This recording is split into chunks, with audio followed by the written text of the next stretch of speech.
नमो भगवते वासुदेवाय। ओम नमो भगवते वासुदेवाय। ओम नमो भगवते वासुदेवाय। नारायणं नमस्कृत्य नरं चैव नरोत्तमं देवीं सरस्वतीं व्यासं ततो जयमुदीरयेत्। अष्टप्रायश्च भद्रेषु नित्यं भागवत सेवया भगवती उत्तमश्लोके भक्तिभार्गवती नैष्ठिकी। मूकं करोति वाचलं पङ्गुं लङ्घयते गिरिं यत्कृपातमहं वन्दे श्रीगुरुं दीनतारिणं। परमानन्दमाधवं श्रीचैतन्यपरमेश्वरं। नमो विष्णुपादाय कृष्णपृष्ठाय।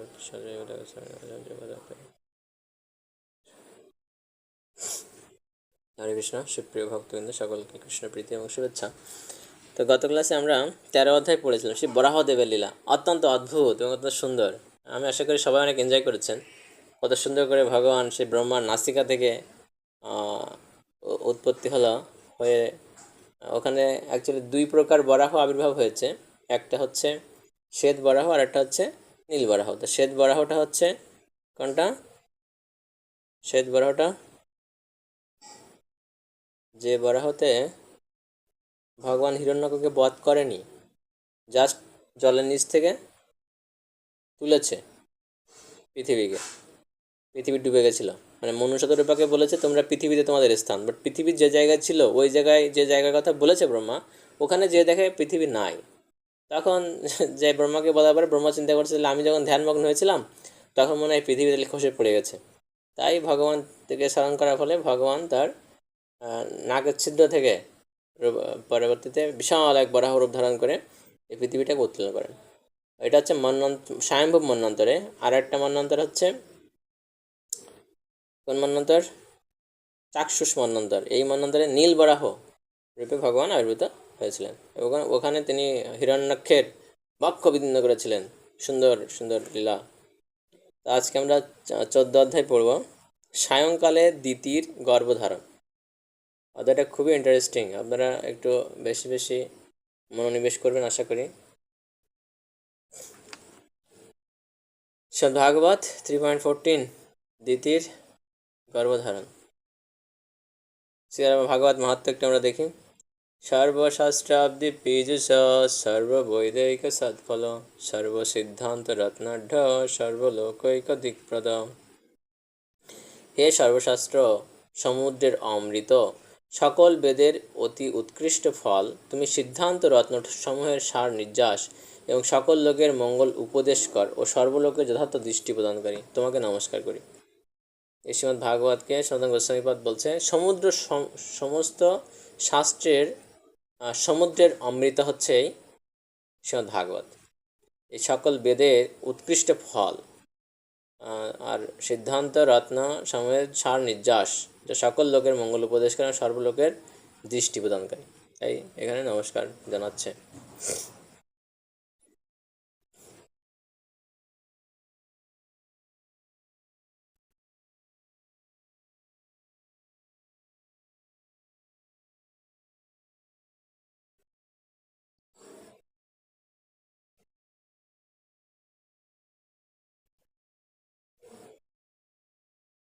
রূপরেখাটা আমি বলছি, আপনারা একটু লিখে নিতে পারেন।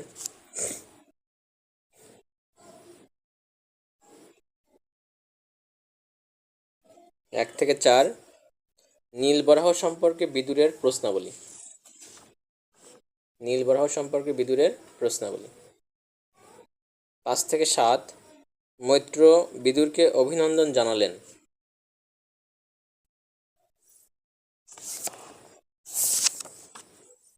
8 থেকে 15 সন্ধ্যাবেলা মিলনের জন্য দিতি কশ্যপ মুনিকে অনুরোধ করলেন। 8 থেকে 15 সন্ধ্যাবেলা মিলনের জন্য দিতি কশ্যপকে অনুরোধ করলেন।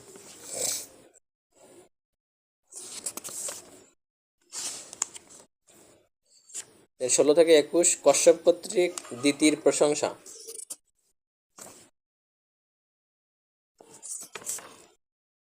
22 থেকে 29 মিলন বিলম্বিত করার জন্য কশ্যপ কর্তৃক কারণ।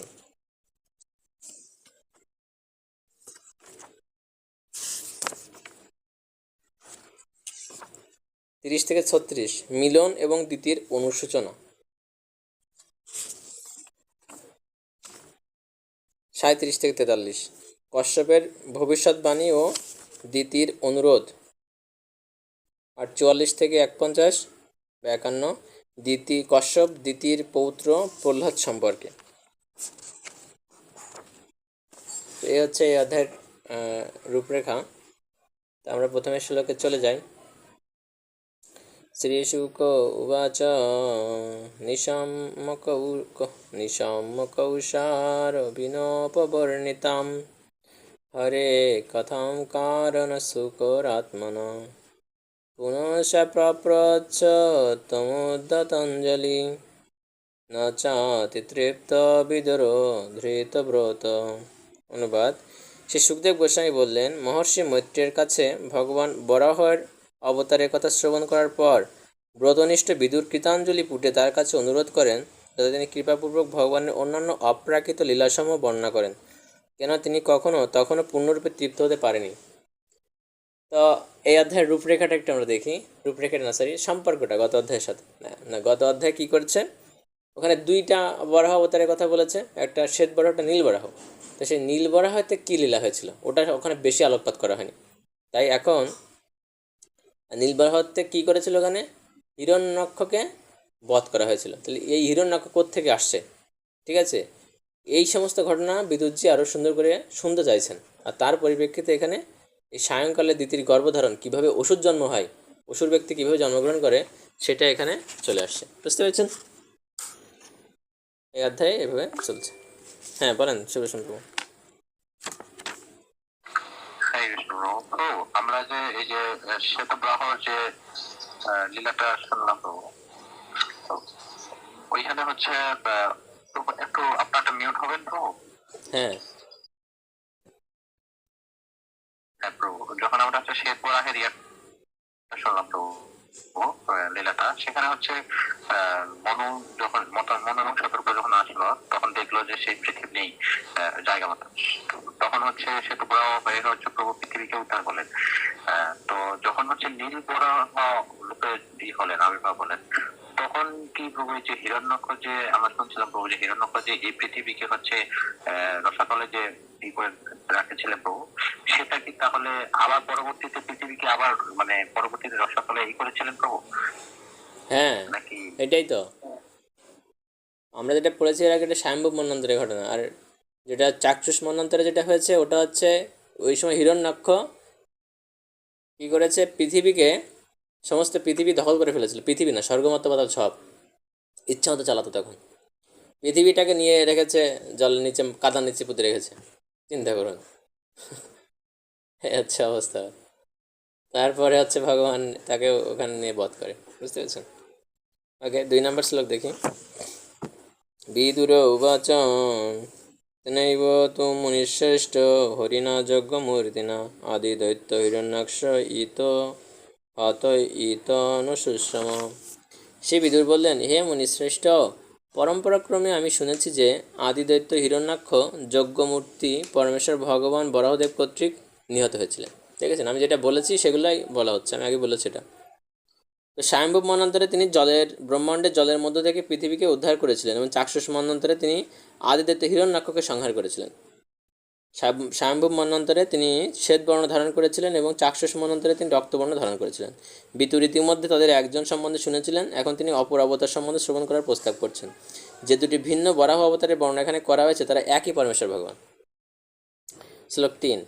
তস্য চাধ্যরত খৌনিম সংদ্রষ্টগ্রেণ লীলয়া দৈত্যরাজস্য চ ব্রাহ্মণ কস্মাদ্ধতার ভূনির্ধ।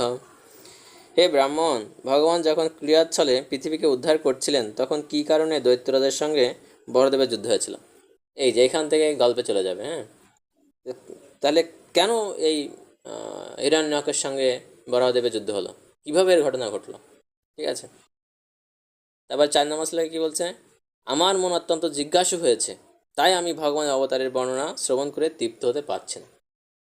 তা আপনারা যদি এরকম মেন্টালিটি চলে আসে তখন আপনারাও তৃপ্ত হতে পারবেন, আরও জানতে ইচ্ছা করবেন। আপনি কৃপা করে এক শ্রদ্ধাবান ভক্তের কাছে আরও বেশি করে বর্ণনা করুন। তো বিদুরজির এই যে শ্রবণের আকাঙ্ক্ষা, শ্রবণের যে ইচ্ছা, এটা দেখে মৈত্র ঋষি আরও বলা শুরু করেছে। কারণ ওই যে বলছিলাম, ভালো শ্রোতা পেলে বক্তাও বলতে উৎসাহ পায়।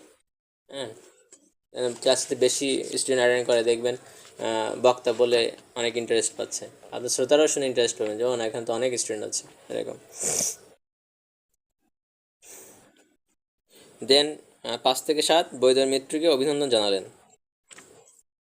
অনুবাদ: মহর্ষি মৈত্র বললেন, হে বীর, আপনি ভক্তের উপযুক্ত প্রশ্ন করেছেন, কেননা পরমেশ্বর ভগবানের অবতার সম্বন্ধে। তিনি হচ্ছেন মরণশীল ব্যক্তিদের জন্ম মৃত্যুর বন্ধন থেকে মুক্তির উপায়। তো এই জন্ম মৃত্যুর বন্ধন থেকে কে মুক্তি লাভ করতে পারে? ভগবানের বীর্যবতী কথাসমূহ, তো সেটাই এখানে হচ্ছে। মহর্ষি মহিষ্ঠ বিদুরকে বীর বলে সম্বোধন করেছিলেন, বীর।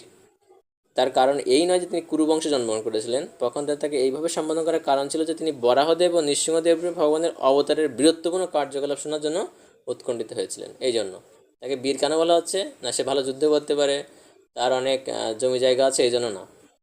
কারণ সে এই যে বরাহদেব এবং নৃসিংহদেবের লীলা শ্রবণ করার জন্য যে উদগ্রীব হয়েছেন, এই জন্য তাকে বীর বলা হচ্ছে। ওকে, শুভ্র সম্পর্কে পড়েন 6 থেকে 6 তাৎপর্য সহ পড়েন। শ্লোক 6 অনুবাদ: মহর্ষির কাছ থেকে অর্থাৎ নারদের কাছ থেকে এই সমস্ত বিষয় শ্রবণ করে মহারাজ উত্থানপাতের পুত্র অর্থাৎ ধ্রুব পরমেশ্বর ভগবান সম্বন্ধে জ্ঞান লাভ করেছিলেন এবং মৃত্যুর মস্তকে পদার্পণ করে ভগবত ধামে আরোহণ করেছিলেন। তাৎপর্য: মহারাজ উত্থানপাতের পুত্র ধ্রুব মহারাজ তার দেহ থেকে সময় সুনন্দ আদি ভগবত পার্শ্বক্ষণ কর্তৃক ভগবত ধামে নীত হয়েছিলেন।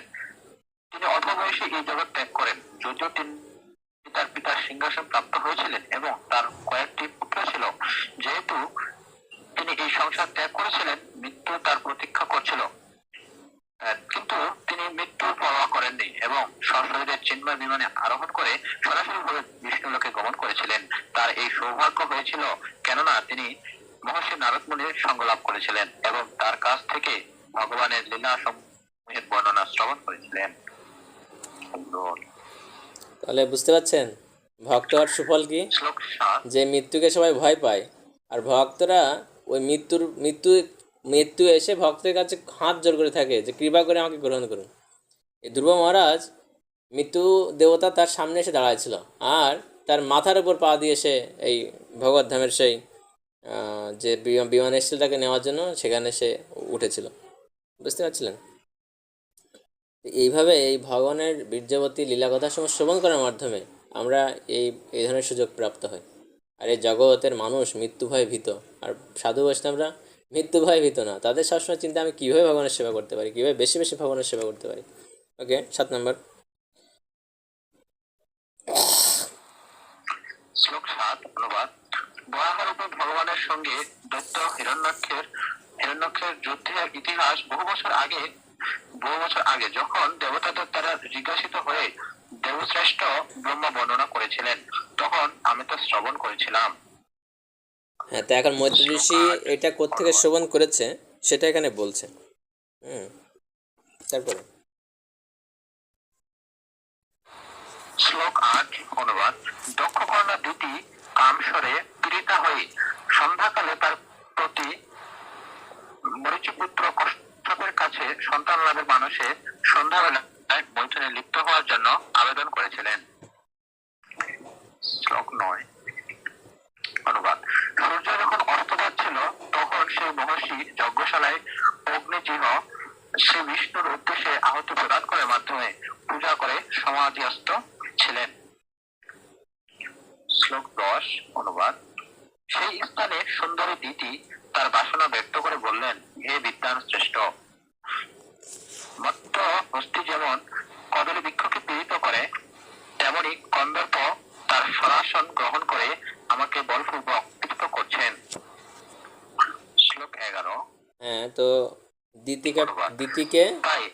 দিতি হচ্ছে দৈত্যদের মাতা।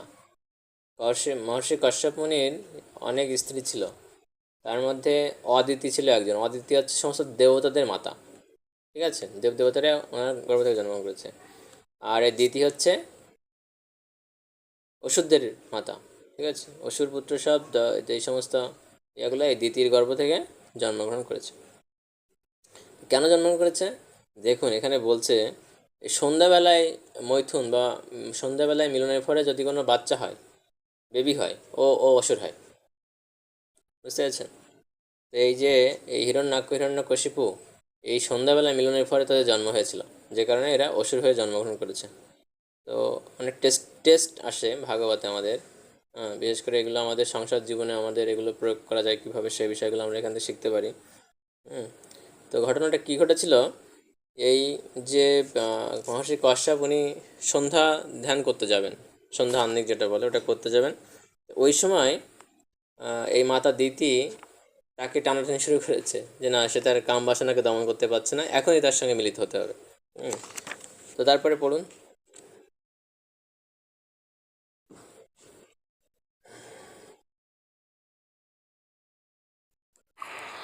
দয়া পরবশে সম্পূর্ণ অনুগ্রহ প্রদর্শন করুন। আমার সপত্নীদের সমৃদ্ধি দর্শন করে আমি অত্যন্ত ব্যথিত হয়েছি এবং তাই আমি সন্তান কামনা করি। এই কার্য সম্পূর্ণ করে আপনি সুখী হবেন।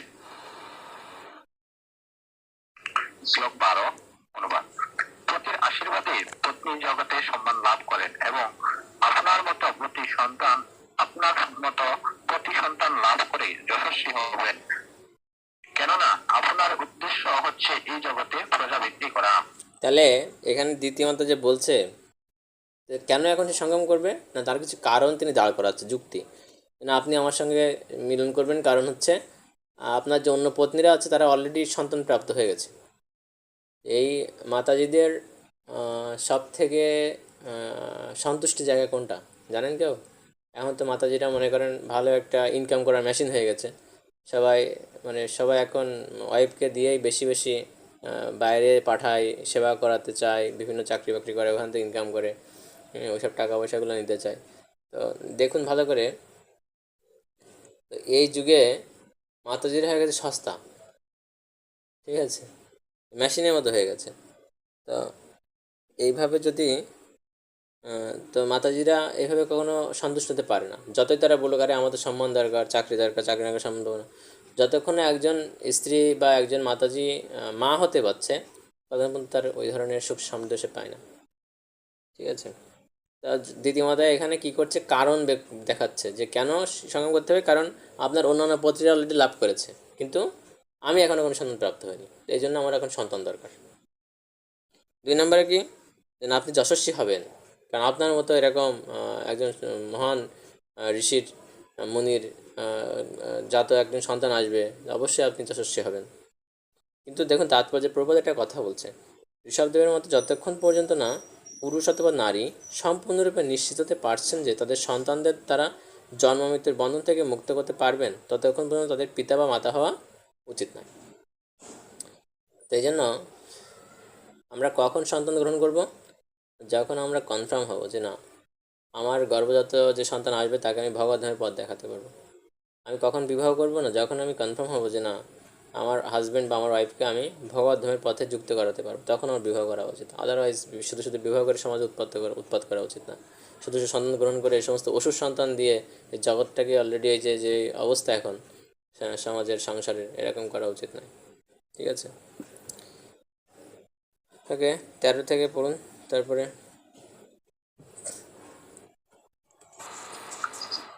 শ্লোক 13 অনুবাদ। পুরাকালে আমাদের অত্যন্ত ঐশ্বর্যশালী ও দুহিতবৎসল পিতা দক্ষ আমাদের প্রত্যেককেই পৃথক পৃথক ভাবে জিজ্ঞাসা করেছিলেন, তোমরা কাকে প্রতিজ্ঞ বরণ করতে চাও? শ্লোক 14 অনুবাদ। আমাদের শুভাকাঙ্ক্ষী পিতা দক্ষ আমাদের অভিলাষ জানতে পেরে তার 13 জন কন্যাকেই আপনার হস্তে অর্পণ করেছেন এবং তখন থেকেই আমরা সকলে আপনার অনুব্রতা। শ্লোক 15 অনুবাদ।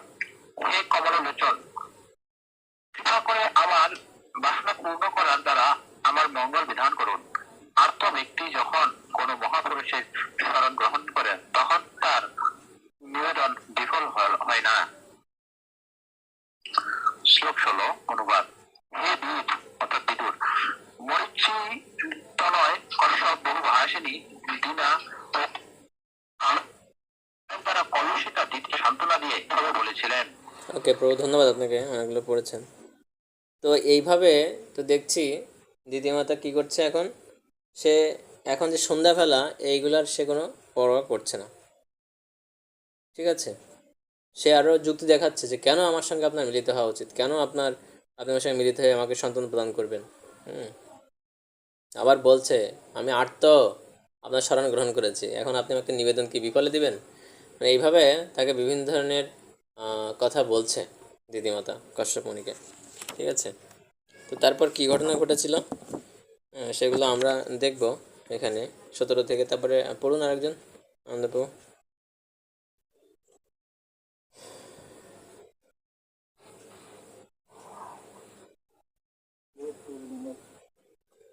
সাউন্ড ভালো আসছে না।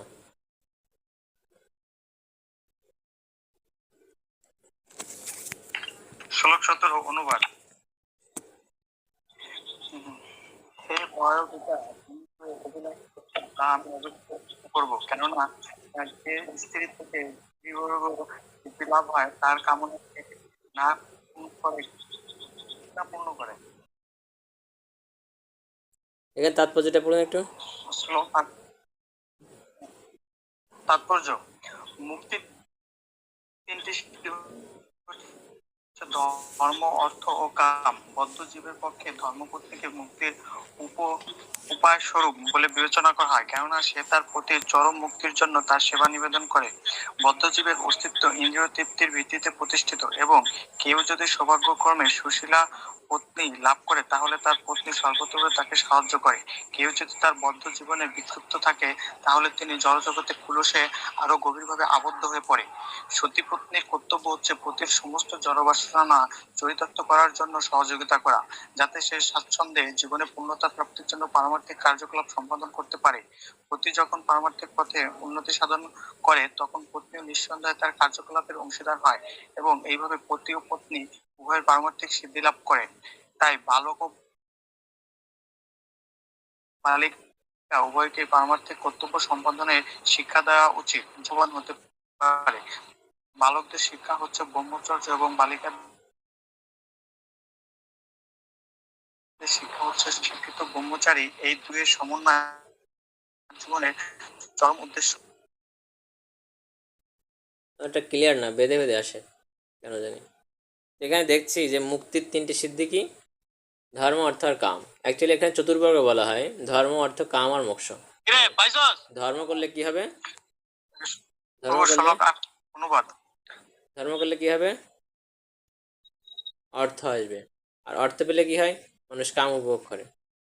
হ্যাঁ, আর তারপর লাস্টে যে তারা মোক্ষের কথা চিন্তা করে, কিভাবে ভগবানের মোক্ষ লাভ করা যায়। কিন্তু এই কলিযুগে চতুর্বর্গের সাধন হয় না। কলিযুগে কয় বর্গের সাধন হয়, 3 বর্গের, কি ধর্ম, অর্থ আর কাম, এখানে শেষ। কেউ মোক্ষের দিকে আগাতে পারে না। কিঞ্চিত মাত্র কিছু লোক যারা সাধুসঙ্গ পায় তারা একমাত্র একটু যে তারা এই এই কাজ করতে পারে। এখন এই জন্য এখানে কশ্যপ ঋষি সে দিদিকে অনেক প্রশংসা করছে যে তুমি তো আমার ত্রিবর্গ সাধন করতে পারো, তোমার বাসনা আমি কেন পূর্ণ করবো না। অ্যাকচুয়ালি তার ভয় হচ্ছিল। কেন ভয় হচ্ছিল, কারণ এখন সন্ধ্যাবেলা, এখন মিলন করা যাবে না, এই জন্য সে একটু ডিলে করার চেষ্টা করছিল, বুঝতে পেরেছেন। এই জন্য সতী পত্নীর যে কর্তব্য হচ্ছে কি, পতির সমস্ত জড়বাসনা চরিতার্থ করার জন্য সহযোগিতা করা। এটা হচ্ছে অ্যাকচুয়ালি সহধর্মিনীর কার্য। হ্যাঁ, সহধর্মিনী কী করবে, তাকে ধর্ম কাজে সহায়তা করবে। পতি পারমার্থিক পথে উন্নতি সাধন যদি করে তখন পত্নীও নিঃসন্দেহে তার কার্যকলাপের অংশীদার হয়। তিনি এখানে 3 টাইপস অফ মাতাজি দেখি আমরা। একটা হচ্ছে স্ত্রী, বা ওয়াইফ যেটা বলি, স্ত্রী আছে যিনি তার যৌন বাসনা পূর্ণ করে থাকেন, তিনি হচ্ছেন স্ত্রী। বা বিভিন্ন যারা চাকরি বাকরি করে টাকা পয়সা দিয়ে তাকে যদি হেল্প করে, এগুলো হচ্ছে স্ত্রী। জাস্ট চাহিদা যোগান দেওয়া। আর একটা হচ্ছে অর্ধাঙ্গিনী। অর্ধাঙ্গিনী হচ্ছে কি, না তার স্বামী সেবা পূজা করবে আর তার বিনিময়ে তার অর্ধেকটা সে গ্রহণ করবে, এটা হচ্ছে অর্ধাঙ্গিনী। আর এক প্রকার মাতাজি রয়েছে যারা হচ্ছে সহধর্মিনী। তারা কী করবে না, প্রভুর ভক্তি যাতে পারমার্থিক উন্নতি লাভ করতে পারে সেই জন্য তাকে প্রচেষ্টা করবে। এটা হচ্ছে সহধর্মিনী কার্য। আর সহধর্মিনী যারা, তারা পতির একই গতি লাভ করে, পতির যে গতি লাভ করে সেই গতি তারাও লাভ করে, বুঝতে পারছেন। এই জন্য মাতাজিদেরকে সবসময় সহধর্মিনী হওয়া উচিত। খালি ইন্দ্রতৃপ্তির যন্ত্র হওয়া উচিত না। তো তারপরে 18 নম্বর পড়ুন আনন্দবাবু। শ্লোক 18 অনুবাদ। জলযানের সাহায্যে যেমন সমুদ্র পার হওয়া যায়, তেমনি পত্নীর সঙ্গে বাস করার মাধ্যমে ভয়ঙ্কর ভবসমুদ্র উত্তীর্ণ হওয়া যায়। না না, তারপরে পড়তে হবে না, আমি যখন বলি সেটা পড়েন, এর পরেরটা পড়েন। শ্লোক 19 অনুবাদ। এ মানিনি পত্নী এতই সহায়তা পরায়ণ হয় যে পতির সমস্ত পবিত্র কার্যকলাপে অংশগ্রহণ করার ফলে তাকে পতির অর্ধাঙ্গিনী বলা হয়। পত্নীর উপর সমস্ত দায়িত্ব ন্যস্ত করে মানুষ নিশ্চিন্তে বিচরণ করতে পারে। শ্লোক 20 অনুবাদ। দুর্গপতি যেমন অনায়াসে আক্রমণকারী দস্যুদের পরাজিত করে, তেমনি পত্নীর আশ্রয় নিয়ে মানুষ ইন্দ্রিয় সমূহকে জয় করতে পারে, যা অন্যান্য তাৎপর্য পড়েন। আশ্রমীদের পক্ষে দুর্বল।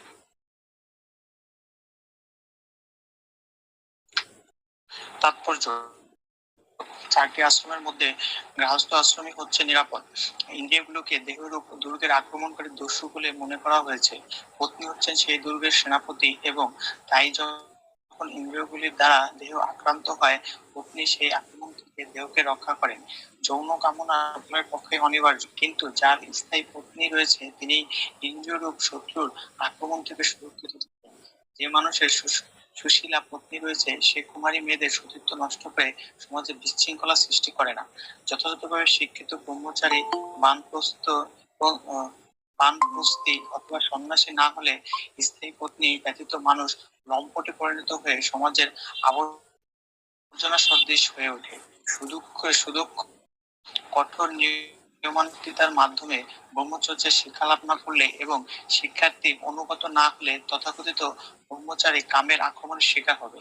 অধঃপতনের বহু দৃষ্টান্ত রয়েছে, এমনকি বিশ্বামিত্রের মতো মহান যোগীও অধঃপতিত হয়েছিল, কিন্তু গৃহস্থ তার সতী পত্নীর কারণে সুরক্ষিত থাকেন। যৌন জীবন হচ্ছে জড়বন্ধনের কারণ, এবং তাই 3টি আশ্রমে তা নিষিদ্ধ, এবং কেবল গৃহস্থ আশ্রমেই তা অনুমোদন করা হয়েছে। গৃহস্থদের উপর প্রথম শ্রেণীর ব্রহ্মচারী, বানপ্রস্থী, তন্ত্রী ও সন্ন্যাসী উৎপাদন করার দায়িত্ব রয়েছে। হ্যাঁ, তো এখানে আমরা কি বুঝতে পারছি? কোনো সন্ন্যাসী কিন্তু কোনো ভালো ব্রহ্মচারী জন্ম দিতে পারে না। কে দিতে পারে? যারা মৈথুন করে তারা দিতে পারে। তা কে মৈথুন করে না? অনলি গৃহস্থ আশ্রমে মৈথুন অনুমোদন আছে। তাই আমাদের গৃহস্থ হওয়া খুব ইম্পর্ট্যান্ট, ঠিক আছে? গৃহস্থ একটা আশ্রম। আশ্রম কাকে বলে? আশ্রম সেটা হচ্ছে পারমার্থিক উন্নতির যেখানে সাধন হয়, সেটা তাকে বলা হয় আশ্রম, ঠিক আছে? তা আমরা যে আশ্রমে থাকবো এটা হচ্ছে গৃহস্থ আশ্রম। স্বামী স্ত্রী সন্তান সংসার নিয়ে যে আশ্রম, এটা হচ্ছে গৃহস্থ আশ্রম। এই আশ্রমের দায়িত্ব হচ্ছে বাকি 3 আশ্রমকে পরিচালনা করা, 3 আশ্রমকে ভরণ পোষণের ব্যবস্থা করে দেওয়া। এই 3 আশ্রমের যে ভালো একজন ব্রহ্মচারী জন্মগ্রহণ দিতে পারে, ঠিক আছে?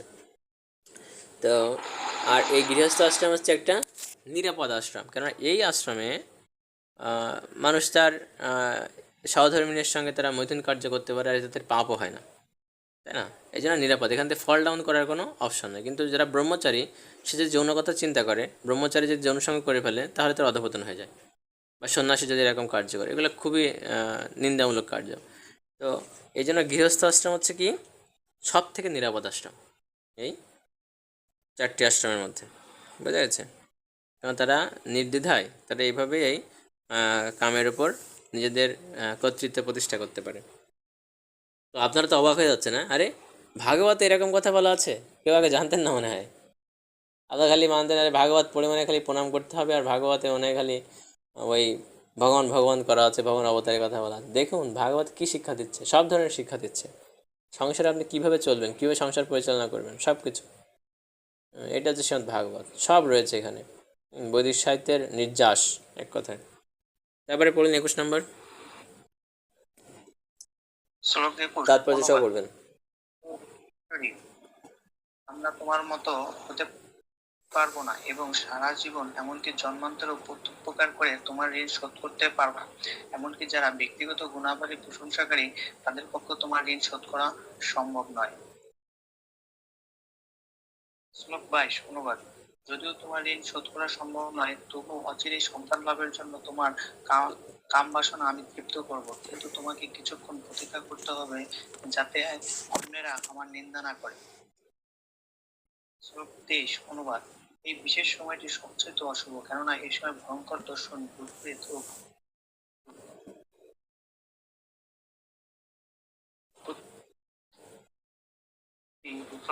অনুবাদ। এই ভূতপতি শিব এই সন্ধ্যাকালে ভূতগণ পরিবেষ্টিত হয়ে তার বাহন বিষবের পিঠে চড়ে ভ্রমণ করেন। এটা তাৎপর্য পড়েন। 25 অনুবাদ। ভগবান শিবের 24-এর তাৎপর্য পড়েন। 24 তাৎপর্য।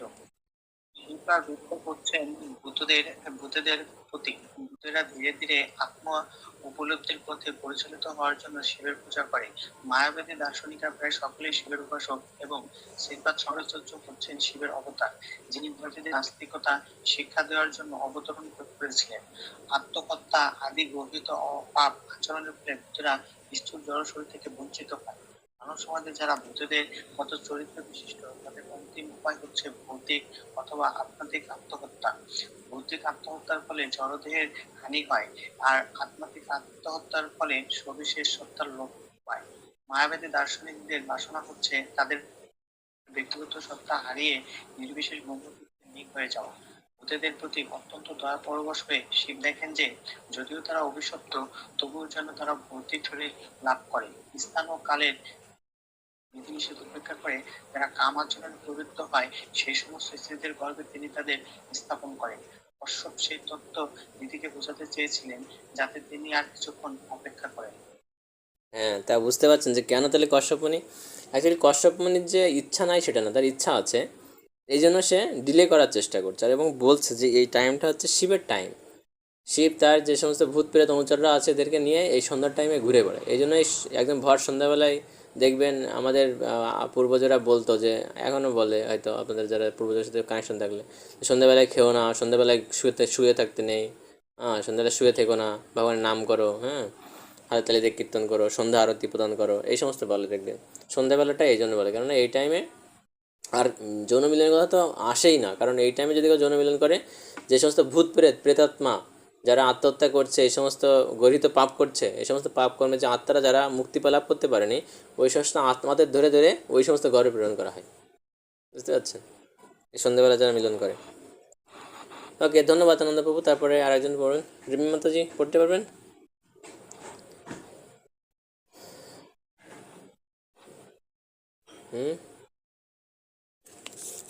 সবুজ প্রভু। হরে কৃষ্ণ, প্রণাম প্রভু। প্রণাম। প্রভু কত নম্বর শ্লোক প্রভু? 25 থেকে 25 নম্বর শ্লোক। অনুবাদ। ভগবান শিবের নির্মল স্বর্ণলাভ দেহ ভস্মের দ্বারা আচ্ছাদিত, তার জটাজুট শাসনের জলবায়ু ধূলির প্রভাবে ধূসর বর্ণ। তিনি তোমার দেবর, এবং তিনি তার তৃণমূলের দ্বারা সবকিছু দর্শন করছেন।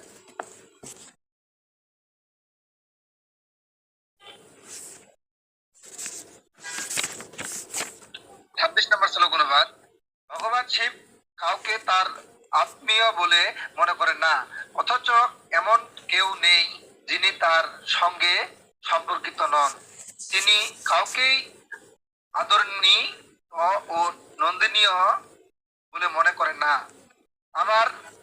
আমরা তার উচ্ছিষ্ট অন্ন শ্রদ্ধা সহকারে পূজা করি, এবং আমাদের ব্রত হচ্ছে তার পরিত্যক্ত বস্তু গ্রহণ করা।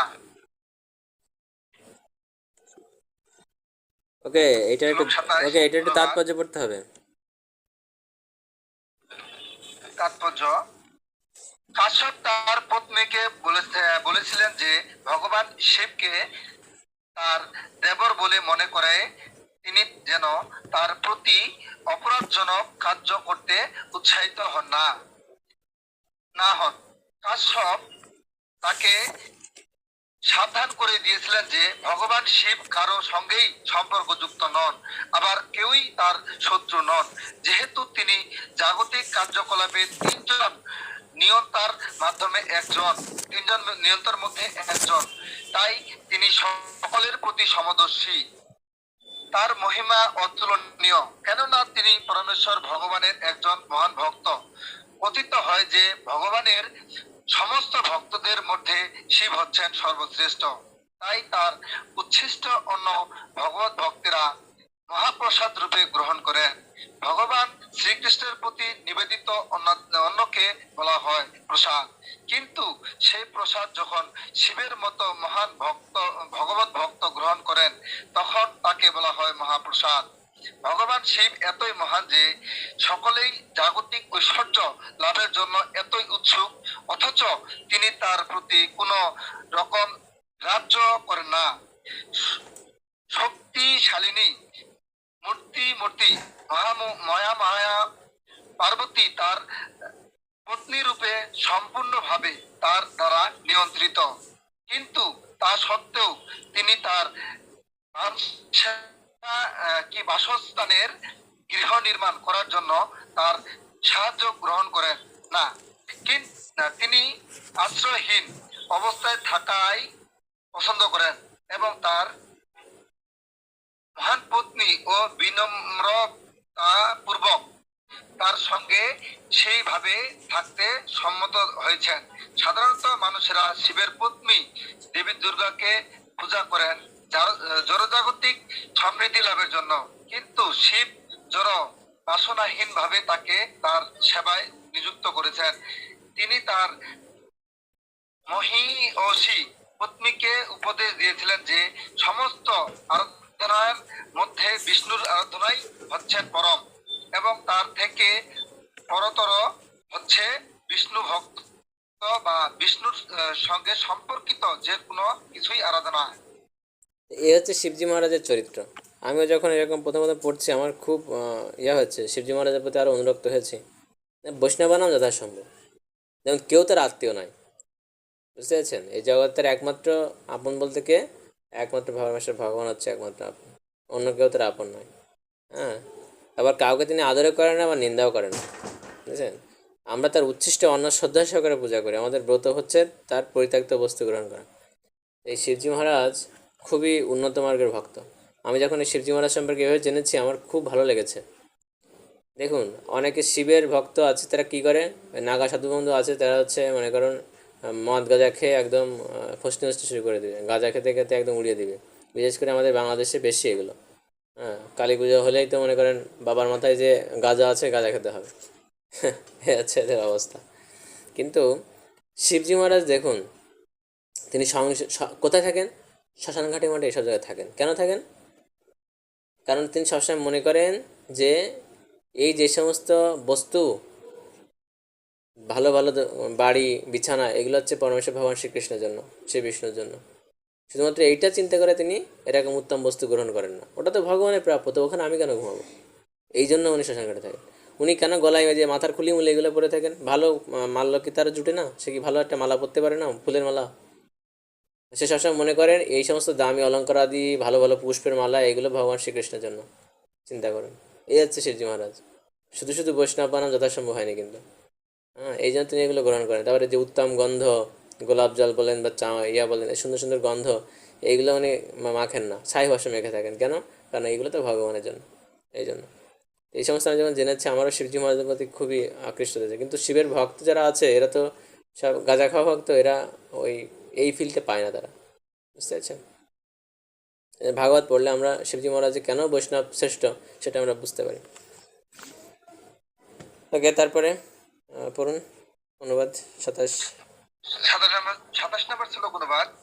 যদিও এই জড় জগতে কেউই ভগবান শিবের সমান অথবা তার থেকে মহত্তত্ত্ব নন, এবং যদিও মহাত্মাগণ তাদের অবিদ্যা রাশি দূর করার জন্য তার অনবদ্য চরিত্র অনুসরণ করেন, তবুও তিনি সমস্ত ভগবত ভক্তদের মুক্তি দেবার জন্য স্বয়ং পিশাচের মতো আচরণ করেন।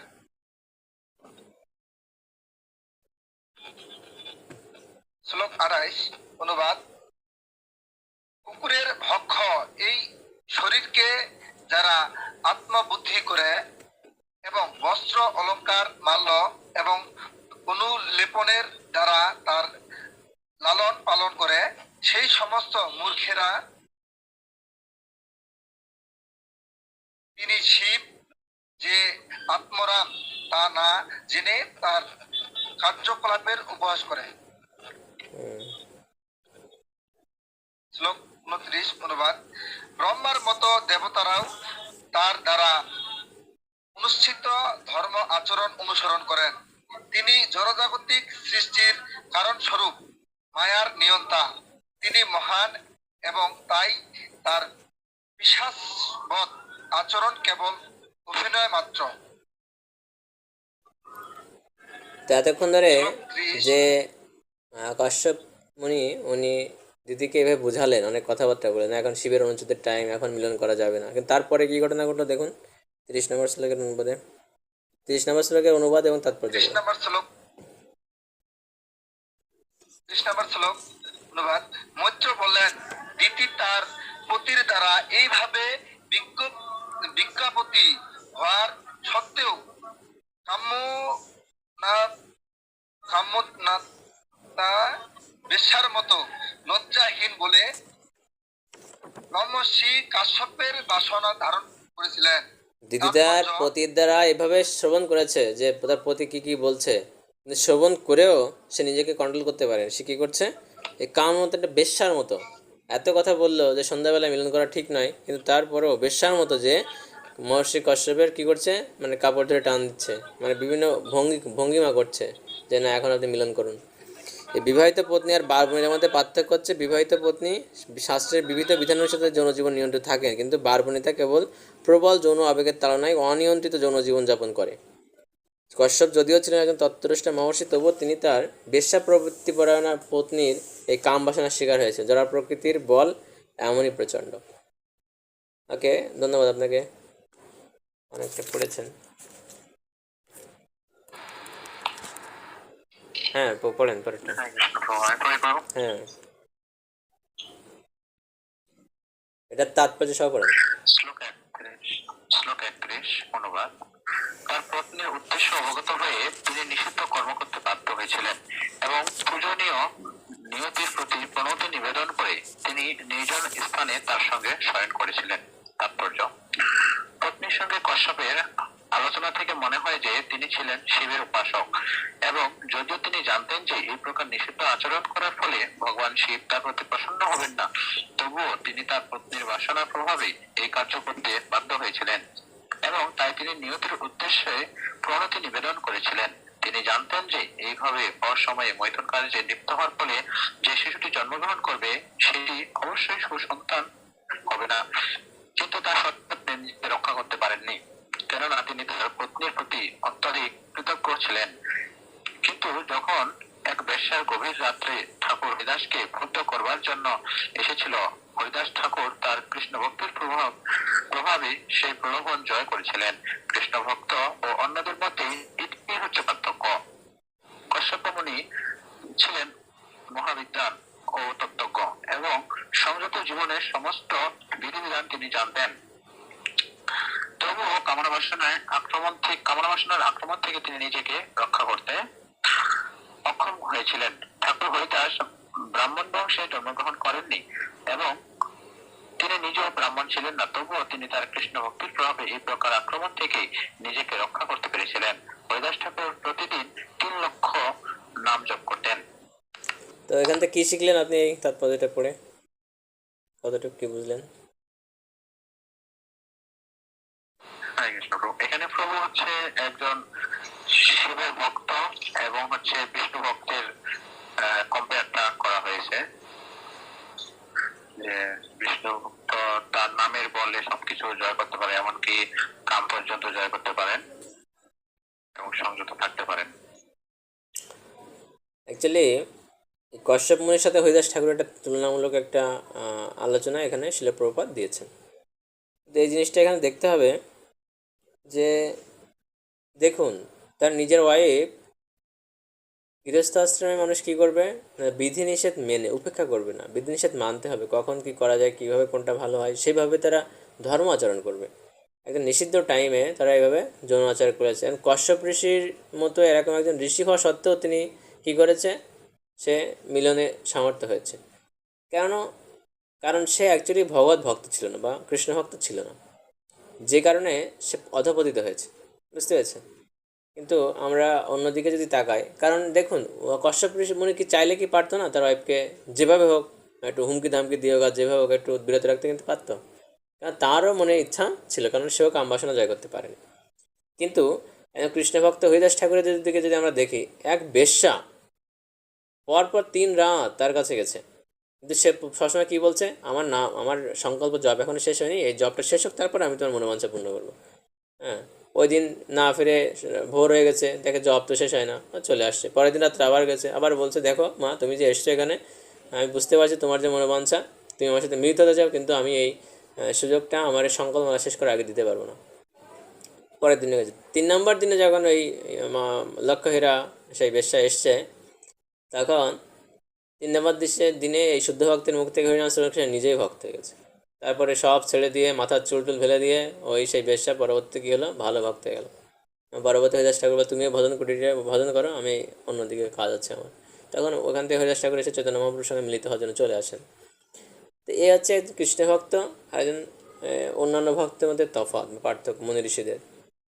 ভক্তরা কী হয়, তারা এইভাবে তারা কাম বাসনা জয় করতে, কারণ তারা ভগবানের সেবায় যুক্ত থাকে, দিব্য হরিনাম গ্রহণ করার সুযোগ তারা পায়। এইভাবে তাদের মনের ভিতরে যত ধরনের বাসনা রয়েছে সমস্ত বাসনা থেকে তারা মুক্ত হতে পারে। কিন্তু যারা কৃষ্ণ ভক্ত নয় তারা পারে না।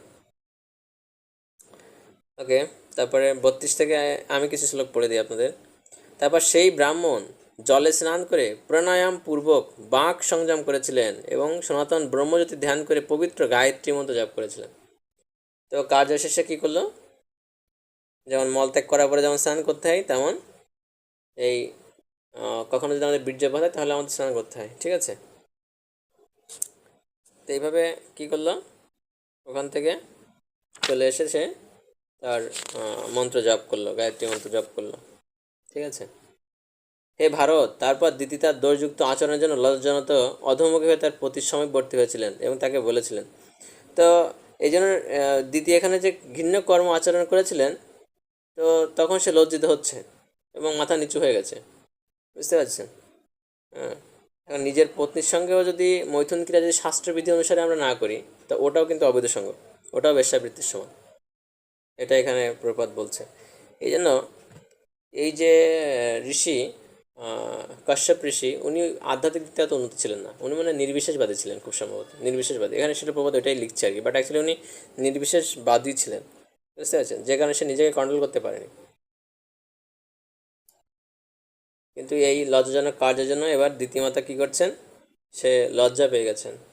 যেমন সে অ্যাকচুয়ালি কী হয়, আমরা যখন কোনো খুব বেশি আবেগে আপ্লুত হয়ে যায় তখন একটা কাজ মনে করে ফেলি, কাজ করার পরে আমাদের পশ্চাত্তাপ হয়, অনুতাপ হয়।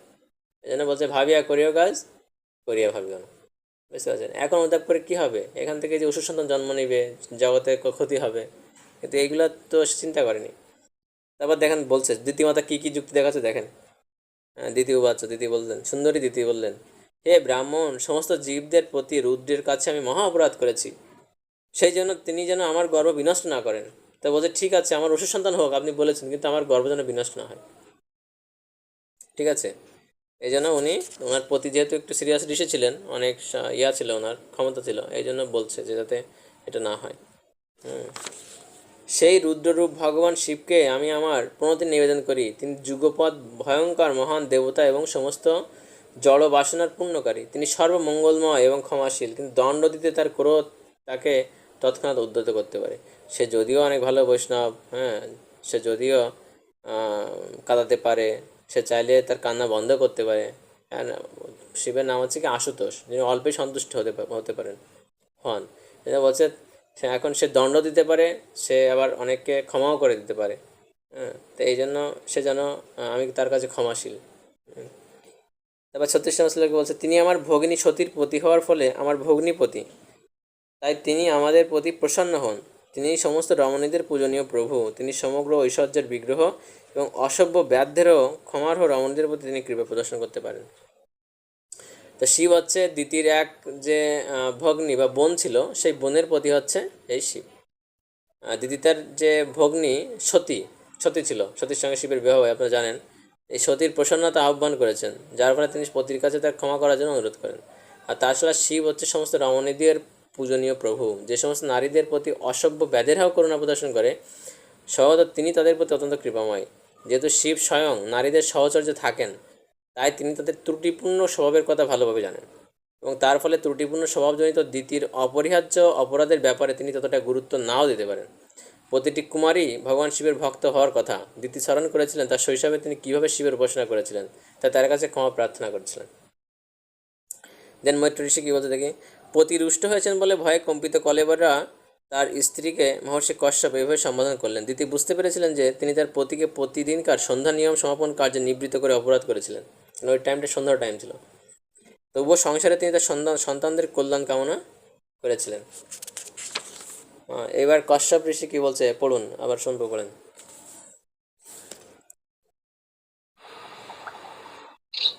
শ্লোক ৩৮ অনুবাদ।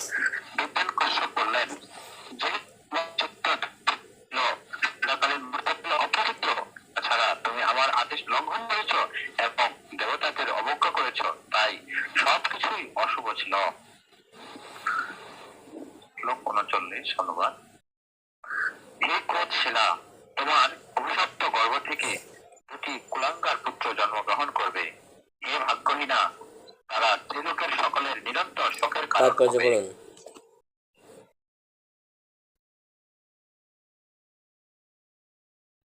তাৎপর্যটা পড়ুন। তাৎপর্য বলবো? হ্যাঁ। তাৎপর্য, ঘৃণ্য সন্তানদের জন্ম হয় অভিশপ্ত মাতার গর্ভ থেকে। ভগবত গীতার প্রথম অধ্যায় 40 নম্বর শ্লোকে বলা হয়েছে, যখন জ্ঞাতসারে ধর্ম জীবনের বিধিনিষেধের অবজ্ঞা করা হয়, তখন তার পরিণাম স্বরূপ অবাঞ্ছিত সন্তানের জন্ম হয়। এটি বিশেষ করে পুত্রদের বেলায় সত্য। মা যদি সদাচারিণী না হয়, তাহলে পুত্র কখনো ভালো হতে পারে না। জ্ঞানবান কশ্যপ অভিশপ্ত দিদির গর্ভে উৎপন্ন পুত্রের চরিত্র কিরকম হবে তা পূর্বেই দেখতে পেয়েছিলেন। মাতার অত্যাধিক যৌন আসক্তি ও শাস্ত্রের বিধিনিষেধের অবজ্ঞার ফলে দিদির জঠর অভিশপ্ত হয়েছিল। যে সমাজে এই প্রকার নারীদের প্রাধান্য, সেখানে সুসন্তান আশা করা উচিত নয়। বুঝতে পারছেন, আমার এখানে আসলে ওইভাবে বিশ্লেষণ করার আসলে কিছু নেই। সেটা প্রভুপাদ এত সুন্দর করে এখানে বিশ্লেষণ করেছেন, আমি আর এখানে ইয়ে করা। তো এই যে কশ্যপ ঋষি বলছে, তো তুমি যেহেতু এরকম একটা টাইমে এই কাজটা করেছো, তোমার গর্ভ থেকে দুজন কুলাঙ্গার পুত্র জন্মগ্রহণ করবে।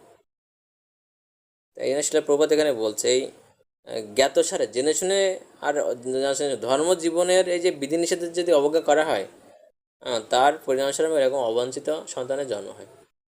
আর আমাদের সমাজে এখন ধর্ম করে কয়জন? সব তো মনে করেন কুকুর বেড়ালের মতো সন্তান উৎপন্ন করছে। শিলা প্রবাদ বলছে, don't birth the cats and dogs. এই কুকুর বেড়ার জন্ম দিও না, বুঝা যাচ্ছে? সুন্দর গর্ভধারণ সংস্কার মেনে দিনক্ষণ তিথি ঠিক করে দেন আমাদের সন্তান গ্রহণ করা উচিত। সন্তান গ্রহণ করার পূর্বে 50 মালা জপ করা, হরিনাম জপ করা, হাজব্যান্ড ওয়াইফ দুইজনে। দেন হচ্ছে হাজব্যান্ড ওয়াইফ আগে কৃষ্ণ প্রসাদ আস্বাদন করা, ভালো ভক্তি করা, ভগবানের সন্তুষ্টি বিধানের জন্য কর্ম করা, এবং এই যৌনতাকেও ভগবানের সেবায় লাগানো। যেন আমি কৃষ্ণ ভক্ত সন্তান উৎপাদন করার জন্যই এই বিধিনিষেধ মেনেই অনলি সঙ্গমে লিপ্ত হওয়া, এটা হচ্ছে ভগবানের সেবা। আদারওয়াইজ এই জগতে যা হচ্ছে এটা হচ্ছে কুকুর বেড়ানোর মতো। বিয়ে হচ্ছে যৌন সম্পর্কের উপর ভিত্তি করে, বুঝতে পারছেন? যখন হাজব্যান্ডের সাথে ওয়াইফের একটু সমস্যা, ব্যাস পরকীয়া শুরু হয়ে যাচ্ছে, বিবাহ বিচ্ছেদ হচ্ছে, এগুলো অন্য কারণে। আমাদের শাস্ত্র বিধিনিষেধগুলো মেনে চলি, এই জন্য আমাদের ভক্তদের দেখবেন এরকম কোনো সমস্যা নেই, খুব সুন্দর জীবনযাপন করছে তারা, কত সুন্দর, বুঝতে পারছেন? যে সমস্ত সমাজে ওই যৌন আসক্তি এবং শাস্ত্রের বিধিনিষেধের অবজ্ঞা হচ্ছে, ওই সমস্ত সন্তানে, ওই সমস্ত পরিবেশে যে সমস্ত নারীরা আছে, তাদের গর্ভ থেকে সুসন্তান আশা করা এটা সম্ভব না, আর হবেই তো না। ওকে, তারপর পড়ুন 40 থেকে। শ্লোক 40 অনুবাদ। তারা দিন ও নিষ্পাপ প্রাণীদের হত্যা করবে, নারীদের অত্যাচার করবে এবং মহাত্মাদের ক্রোধ উৎপাদন করবে। এখানে তাৎপর্য দেখুন, যেখানে স্ত্রী ও মাংস আছে সেখানে সুরা ও যৌন আচার অনিবার্য। এই জন্য একটার সঙ্গে একটা ইনভলভ হবে। হ্যাঁ, আপনারা ভাবছেন যে আরে বউ মাছ মাংস খাচ্ছে তো কী হচ্ছে, না, মাছ মাংস যেখানে থাকবে আর যেখানে স্ত্রী থাকবে, মেয়ে মানুষ থাকবে, সেখানে সুরা থাকবে এবং যৌনাচরণ থাকবে। আর সমাজে যখন এইগুলির প্রাধান্য দেখা দেয় তখন ভগবানের কৃপায় এই স্বয়ং ভগবানের দ্বারা কিংবা তার প্রতিনিধির দ্বারা সমাজ ব্যবস্থার পরিবর্তন আশা করা যায়, আদারওয়াইজ সেটা সম্ভব নয়। এই জন্য আমরা গত ক্লাসে সুন্দর একটা কথা শিখেছিলাম না, কোনো মাতাজি তার হাজব্যান্ড ছাড়া অন্য কারোর সঙ্গে একাকি থাকবে না, নট ইভেন ইজ ফাদার। তার পিতার সঙ্গে তো একা থাকবে না গৃহে, পিতার সঙ্গে থাকবে না, ভাইয়ের সঙ্গে থাকবে না, বোঝা গেছে? কোনো পুরুষের সঙ্গে সামনে থাকবে না একা, কোনো একা জায়গায়, হাজব্যান্ড ব্যতীত। অবশ্যই কমপক্ষে 3 জনের উপস্থিত যেন সেখানে থাকে। হ্যাঁ, সেম ওয়ে প্রভুরাও সেম, কোনো প্রভুরা কোনো মাতাজির সঙ্গে একাকি কোথাও থাকবে না, এটা সদাচার। ওকে, তারপরে বলুন। শ্লোক 41 অনুবাদ। সেই সময় সমস্ত জীবের শুভাকাঙ্ক্ষী জগদীশ্বর ভগবান অবতীর্ণ হয়ে ঠিক যেভাবে ইন্দ্র তার বজ্রের দ্বারা পর্বত সমূহকে চূর্ণ করেন সেইভাবে তাদের সংহার করবেন। শ্লোক 42 অনুবাদ। দিতি বললেন, আমার পুত্রেরা যে সুদর্শন চক্রধারী পরমেশ্বর ভগবানের হস্তের দ্বারা উদারতা পূর্বক নিহত হবে তা অত্যন্ত শুভ। হে স্বামীন, তারা যেন কখনো ব্রাহ্মণ ভগবত ভক্তদের ক্রোধের দ্বারা নিহত না হয়। অ্যাকচুয়ালি দিতি এখানে কি হচ্ছে, একটু ভয় পেয়ে গেছে, কিন্তু বলছে না, দিদি জানে, কারণ সে তো একদম সম্ভ্রান্ত পরিবারের মেয়ে, সে জানে যে ভগবানের হাতে যদি কারো মৃত্যুবরণ হয় সে কিন্তু তৎক্ষণাৎ মুক্তি লাভ করে, এটা আপনারা জানেন। এই জন্য কিন্তু ব্রাহ্মণের ক্রোধের শিকার যেন না হয়, কখনো কোনো ব্রাহ্মণের ক্রোধের যেন শিকার না হয়, এটা সে ভালো করে এখানে প্রার্থনা করছে। যেন আমার সন্তানের যেন কোনো ব্রাহ্মণের ক্রোধের ফলে নিহত না হন, ভগবানের হাতে মৃত্যুবরণ করুন, তাহলে তারা ভগবান পেয়ে যাচ্ছে, ওই বৈকুণ্ঠ পা চলে যেতে পারবে। তারপরে বলুন। শ্লোক 43 অনুবাদ। যে ব্যক্তি ব্রাহ্মণের দ্বারা অভিশপ্ত হয়েছে অথবা সর্বদা অন্য প্রাণীদের ভয় প্রদান করে নারকীয়রাও তাকে কৃপা করে না, অথবা যে যোনিতে তার জন্ম হয় সেই যোনির প্রাণীরাও তার প্রতি অনুগ্রহ করে না।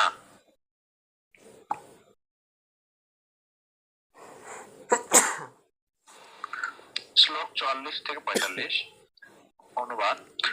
জ্ঞানবান কশ্যপ বললেন, তোমার শোক, অনুতাপ, যথাযথ বিচার, পরমেশ্বর ভগবানের প্রতি তোমার ঐকান্তিক ভক্তি এবং শিব ও আমার প্রতি তোমার শ্রদ্ধার ফলে তোমার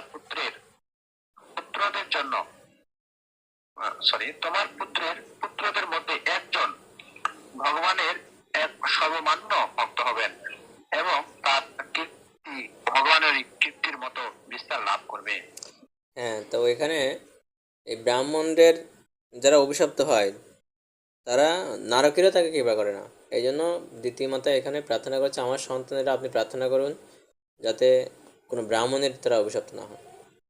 হ্যাঁ, কিন্তু এখানে কশ্যপ ঋষির আশীর্বাদ করছেন যে তুমি তোমার এই যে শোক, অনুতাপ এবং তোমার বিচারটা যথাযথ, এবং তুমি যে এই অনুশোচনা করেছো, আর তোমার এই ঐকান্তিক ভক্তি আর শিব ও আমার প্রতি যে তোমাদের শ্রদ্ধা, এর ফলে আমি তোমাকে আশীর্বাদ করছি, তোমার পুত্ররা তো অসুর হয়ে যাবে, কিন্তু তোমার পৌপুত্র মানে তোমার পুত্রের পুত্র, দ্যাটস মিনস এখানে প্রহ্লাদ মহারাজের কথা বলছে। হিরণ্যকশিপু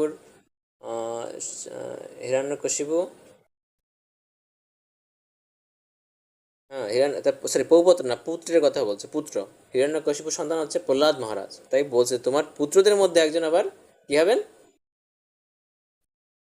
সর্বমান্য ভক্ত হবেন। তো তোমার পুত্রের যে পুত্র, সে প্রহ্লাদ মহারাজের কথা এখানে আশীর্বাদ করেছেন আবার এই কশ্যপ ঋষি, এবং তার কীর্তি ভগবানের কীর্তি মতো বিস্তার লাভ করবে। বুঝতে পেরেছেন? তারপরে শ্লোক 46 অনুবাদ।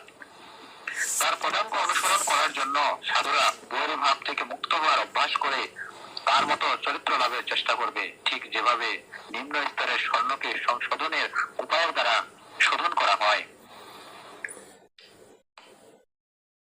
শ্লোক 47 অনুবাদ। তার প্রতি সকলেই প্রসন্ন হবেন, কেননা যে ভক্ত ভগবান ব্যতীত অন্য আর কিছু কামনা করেন না তার প্রতি সমগ্র বিশ্বের নিয়ন্তা পরমেশ্বর ভগবান সর্বদা প্রসন্ন থাকেন। শ্লোক 48 অনুবাদ। সেই সর্বশ্রেষ্ঠ ভগবত ভক্ত মহাত্মা মহানুভব ও মহাত্মাদের মধ্যে সবচেয়ে মহৎ হবেন। তার পরিপক্ক মুক্তির ফলে তিনি অবশ্যই চিন্ময় ভাব সমাধিতে অবস্থিত হবেন এবং এই জড়জগৎ ত্যাগ করার পর চিৎ জগতে প্রবেশ করবেন। শ্লোক 49 অনুবাদ। তিনি ধার্মিক, সুশীল, সমস্ত সদ্গুণের আধার হবেন। তিনি পরসুখে সুখী, পরদুঃখে দুঃখী এবং অজাত শত্রু হবেন। চন্দ্র যেমন গ্রীষ্মকালীন সূর্যের তাপ দূর করেন, তেমনি ঠিক জগতের সুখ হরণ করবেন। শ্লোক 50 অনুবাদ। লক্ষ্মীরূপা ললনার ভূষণ স্বরূপ ভক্তের ইচ্ছা অনুসারে রূপ ধারণকারী কুণ্ডল শোভিত মুখমণ্ডল কমল নয়ন পরমেশ্বর ভগবানকে পৌত্র সর্দা অন্তরে ও বাহিরে দর্শন করবেন। হ্যাঁ, তো এখানে অ্যাকচুয়ালি ওই সেই পুত্রের পুত্র বা প্রহ্লাদ মহারাজের গুণাবলী এতক্ষণ ধরে বর্ণনা করা হলো। যেহেতু উনি একজন ঋষি, অনেক ছিলেন, ওনার অনেক স্বীকৃতি ছিল হয়তো, যে কারণে সে আগের থেকে এই আশীর্বাদগুলো করছেন যে তোমার এরকম পুত্র প্রহ্লাদ মহারাজের কথা বলছে, এত ভালো হবে, এরকম দানশীল হবেন, হ্যাঁ, সে সকল মানুষ সমাজে অনেক ভালো ভালো কাজ করবে, ভগবানের এখান থেকে ভক্ত হবে। তো এই ধরনের কথাগুলো এখানে বর্ণনা করছে। ওকে, দেন লাস্ট শ্লোক। মৈত্রে উবাচ শ্রুতা ভাগবতম পৌত্রম মোদাত দিতিভৃশম পুত্রয় চ বধম কৃষ্ণ অদিদিতা আসীন মহামনা। মহর্ষি মৈত্র বললেন তার পৌত্র একজন মহান ভক্ত হবেন এবং তার পুত্ররা শ্রীকৃষ্ণ দ্বারা নিহত হবে জেনে দিতি মনে মনে অত্যন্ত প্রসন্ন হয়েছিলেন। সুন্দর তাৎপর্য। দিতি যখন জানতে পেরেছিলেন যে তে অসময়ে গর্ভধারণ করার ফলে তার পুত্ররা অসুর হবে এবং ভগবানের সঙ্গে যুদ্ধ করবে, তখন তিনি অত্যন্ত দুঃখ হয়ে পেয়েছিলেন। কিন্তু যখন তিনি শুনলেন যে তার পৌত্র একজন ভক্ত হবেন তার এবং তার দুই পুত্র ভগবানের দ্বারা নিহত হবে, তখন তিনি অত্যন্ত প্রসন্ন হয়েছিলেন। একজন মহর্ষির পত্নী এবং মহান প্রজাপতি দক্ষের কন্যারূপে তিনি জানতেন যে পরমেশ্বর ভগবানের দ্বারা নিহত হওয়া এক মহা সৌভাগ্য। ভগবান যেহেতু পরমতত্ত্ব, তাই তার হিংসা ও অহিংসা উভয় কর্মই পরমেশ্বরে সংগঠিত হয়। ভগবানের এই প্রকার কার্যে কোনো রকম পার্থক্য নেই। জড়জগতের হিংসা ও অহিংসার সঙ্গে ভগবানের কার্যকলাপ কোনো সম্পর্ক নেই। ভগবানের দ্বারা নিহত অসুরেরাও সেই একই ফল প্রাপ্ত হয়, যা বহু জন্মান্তরের কঠোর তপস্যা ও আত্মনিগ্রহ করার পর মুক্তিকামী ব্যক্তি লাভ করেন। এখানে বিষম শব্দটি তাৎপর্যপূর্ণ, কেননা তা সূচিত করে দিতি আশাতীতভাবে প্রসন্ন হয়েছিলেন।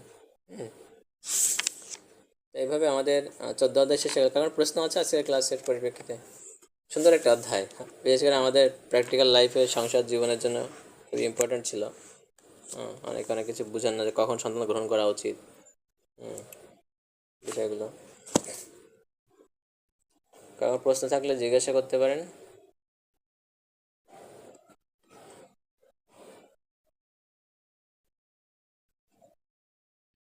আমরা ওটা স্লাইডগুলো দেখি আবার।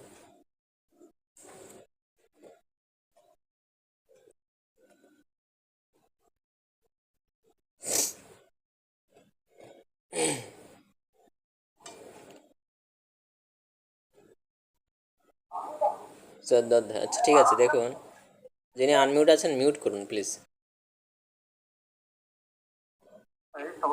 হরে কৃষ্ণ। আমি আসছি, এটা একটু শেষ করে তারপর আসছি, এটা একটু পড়ি, একটু মিউট থাকুন। তো 10 নম্বর শ্লোকে দেখলাম দিতি সরলভাবে তাকে বললেন যে কদলী বৃক্ষ যেমন মত্তহস্তির দ্বারা প্রীত হয়, তিনিও তেমনি তার পতির উপস্থিতিতে কাম বাসনা দ্বারা প্রীত হচ্ছেন। দেন ইন্দ্রিয়গুলোকে দেহরূপ দুর্গের আক্রমণকারী দস্যু বলে মনে করা হয়েছে। পত্নী হচ্ছেন সেই দুর্গের সেনাপতি এবং তাই ইন্দ্রিয়গুলির দ্বারা দেহ আক্রান্ত হয়, পত্নী সেই আক্রমণ থেকে দেহকে রক্ষা করে। পুলিশ দেখতে পেলেও অপরাধীকে সঙ্গে সঙ্গে দণ্ড দেওয়া হয় না। পুলিশ উপযুক্ত সময় প্রতীক্ষা করে তাকে গ্রেপ্তার করার জন্য। কাম আচরণের জন্য নিষিদ্ধ সময় ভগবান শিব লক্ষ্য করবেন এবং দিতিকে সেই অপরাধের উপযুক্ত দণ্ড স্বরূপ পিচাস বধ চরিত্র সম্পন্ন নাস্তিক নির্বিশেষবাদী জন্মদান করতে হবে। তো 31-32 শ্লোকে আমরা দেখেছি কশ্যপ মুনির সাথে হরিদাস ঠাকুরের তুলনা। দেন 28-40 দেখলাম মানব সমাজের ক্ষেত্রে শ্রী চৈতন্য মহাপ্রভুর অনুপম যে উপহার। ওকে, আমরা এই অধ্যায়ের সামারিটা একটু দেখি কী পড়লাম।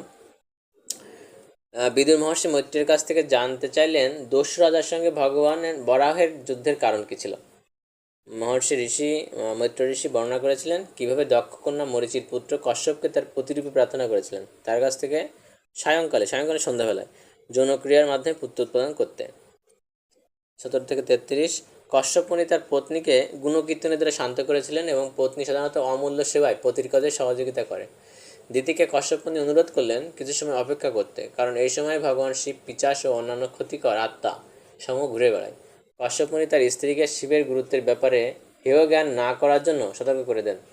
মৈত্র বর্ণনা করেন যে দিতির যৌন বাসনা দ্বারা পীড়িত হয়ে নির্লজ্জ সাধারণ বেশ্যার মতো তার বাসনা ধরে জোর করছিলেন। কশ্যপ মুনি তার স্ত্রীর যৌন আবেদনের বাধ্য হয়ে সেই অশুভ সময় সাড়া দিয়েছিলেন।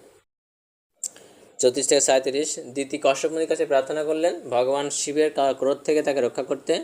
তিনি যেমন ক্রোধ প্রকাশ করেন তেমন অতি শীঘ্র শান্ত হয়ে যান। দ্বিতীয় অবগত ছিলেন যে শিবের ক্রোধের কারণে তার অবৈধভাবে অর্জিত গর্ভকে বিনষ্ট করে দিতে পারে।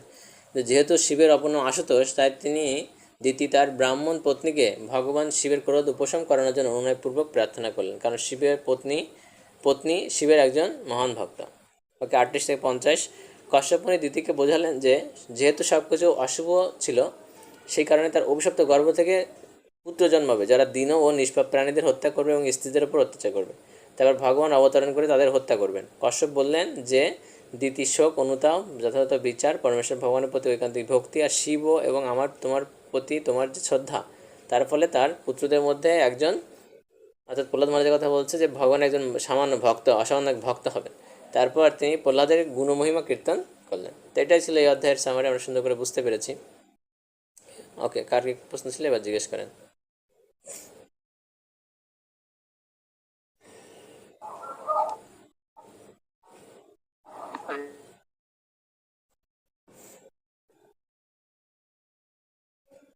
আমি শুনতে পাচ্ছি না প্রভু আপনার কথা।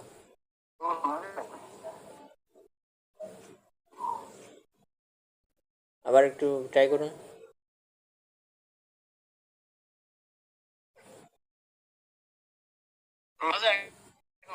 হ্যাঁ হ্যাঁ বলেন।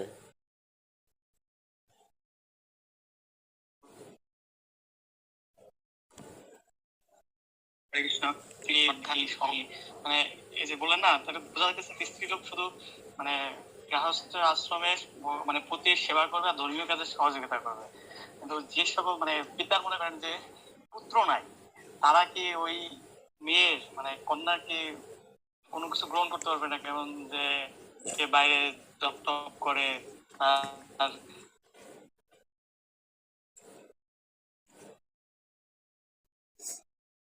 প্রভু অর্ধেক শোনা গেছে, অর্ধেক শোনা যায়নি। তো যেটা বুঝলাম, আপনি বলতে চাচ্ছেন যে যদি কোনো মাতাজিদের সন্তান নাই, যে সমস্ত পিতা মাতার, তো সে মেয়েরা যদি ইনকাম করে বাবাকে খাওয়ায়, তা কী হবে, তাই তো?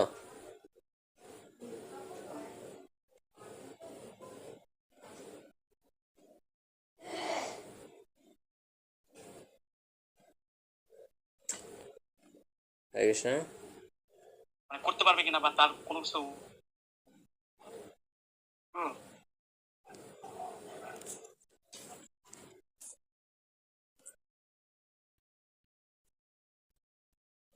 দেখেন, আমি তো আসলে আপনাদেরকে এই অ্যান্সারটা দিতে পারবো। এখন শাস্ত্র যেটা বলছে সেটা আগে আপনাদের বলি। শাস্ত্র বলছে যদি কোনো পিতা তার কন্যার আয় বা ইনকামে খায়, ঠিক আছে, ইনকাম দ্বারা ভরণ পোষণ করে বা জীবিকা নির্বাহ করে, তো ও পিতা নরকগামী হয় প্রথমত, ঠিক আছে। দ্বিতীয়ত পিতার কর্তব্য হচ্ছে কন্যাকে সৎ পাত্রে কন্যা দান করা, এটা সব থেকে শ্রেষ্ঠ দান, ঠিক আছে। এবং পিতার জীবনের একটা গুরুত্বপূর্ণ কার্য হচ্ছে এটা না, সৎ পাত্রে কন্যাকে দান করা। যদি সৎ পাত্রে কোনো পিতা কন্যাকে দান করে তাহলে স্বর্গবাসী হয়। এখন কোন বাবা চাইবে যে সৎ পাত্রে কন্যাকে দান না করে তার কন্যার খাইতে, ইনকাম খাইতে? যারা চায় তারা শাস্ত্র জানে না বা বোঝে না, এটা হচ্ছে মূল বিষয়। দুই বেলা দুমুঠো খাওয়া যায়, এটা মানে অস্বাভাবিক কিছু না, বুঝতে পারছেন। আর দরিদ্রতা আসে হচ্ছে কিসের থেকে? আমাদের কর্মফল থেকে, বুঝতে পারছেন। এইসবগুলা বিচার বিশ্লেষণ করে কোনো না কোনোভাবে জীবন নির্বাহ করা যায়, বুঝতে পারছেন। পিতার কর্তব্য সে যদি ভুলে যায়, এখন ছেলে নাই মানে দেখতেই হবে এমন সব পিতামাতাকে দেখা লাগে না, তাদের অনেক সময় অনেক ধরনের ব্যাকআপ থাকে, বুঝা গেছে। মানে আমাদের এখন যেটা হয়েছে, এখন বর্তমান সমাজ আমি দেখি তো প্রত্যেকটা মাথায় একটা প্যাশানে পরিণত হয়েছে, এটা প্যাশান, যে না মানে লেখাপড়া করছে, এটা শিক্ষিত হয়েছে না, চাকরি না করলে হবেই না। আর বাড়ির থেকে বাইরে থেকে হয়ে গেছে আরও সমস্যা, বুঝতে পারছেন। স্বাধীন লাইফ পেয়ে গেছে, এখন আর ওই পরাধীন লাইফে যেতে চায় না, বুঝা গেছে। এই জন্য এই কলির যুগের একটা দোষ আছে, এই যুগ দোষে এরকম হয়ে গেছে, বুঝতে পারছেন? কিন্তু দেখুন তারা একটা মানে ইয়ে যে পেয়েছে, কী বলে এটাকে, স্বাতন্ত্রতা যে পেয়েছে না, ভক্তি জীবনে যুক্ত হবে না, এটা খুব কম। একটু মন্দিরে যাবে না, এটা খুব কম। এটা আপনি দেখতে পাবেন, বুঝতে পারছেন? হ্যাঁ, আপনার প্রশ্ন খুব ভালো, কিন্তু বর্তমান সমাজের জন্য এই প্রশ্নটা একদম অবান্তর। কেননা এই এখন এটা প্যাশনে পরিণত হয়েছে, বুঝতে পারছেন? এখন যদিও দেখবেন যে পিতার 3টা মেয়ে, কোনো ছেলে নাই, তো ও পিতার তো আরও ইয়া থাকে, স্ট্রেস লেস থাকার কথা, যে না কোনো সন্তান সন্তান নাই, কিচ্ছু নাই, নিজেরা ইনকাম করবে, হাজব্যান্ড ওয়াইফ দুজন খাইয়ে পরে যতদিন বাচ্চা বেঁচে থাকবে, শেষ, তাই না? আর মেয়ে 3টা বিয়ে দিয়ে দিলে তো তার কাজ শেষ। আর ছেলে থাকলে আবার ছেলের সংসারে থাকো, ছেলের কামাই খাও, ওই সেই ধৃতরাষ্ট্রের মধ্যে হবে।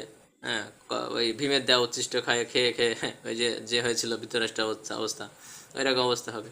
ওর থেকে তো ওইটাই ভালো।